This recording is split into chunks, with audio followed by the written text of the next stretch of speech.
कभी कहीं पर सुना है तुमने कि कोई अपने पुराने कपड़े कहीं गरीबों में बांट दे और फिर कभी उनसे जाके पूछे कि किसने पहना वो सुर्ख जोड़ा, वो सब्ज चादर किसे मिली थी, किसे मिली मेरी नीली जैकेट।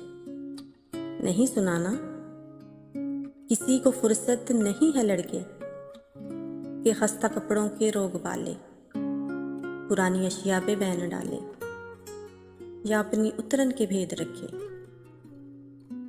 कभी कहीं पर सुना है तुमने कि कोई थक कर किसी प्यारे को दूर जंगल में छोड़ आए तो मुड़ के देखे, या चंद सालों के बाद वापस वहीं पे लौटे वो जिसको छोड़ा था लेने आए।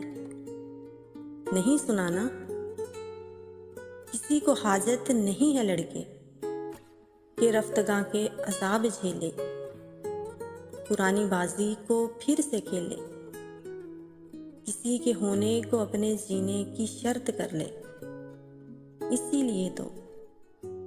इसीलिए तो मुझे ये बिल्कुल फिक्र नहीं है कहाँ पे तुम्हारी उम्र बीती या कैसी हालत में वक्त काटा। बिछड़ के मुझसे किससे मिले तुम, मुझे ये बिल्कुल फिक्र नहीं है कि मेरी उतरन को किसने बहना। मुझे ये बिल्कुल फिक्र नहीं है कि मेरी उतरन को किसने पहना।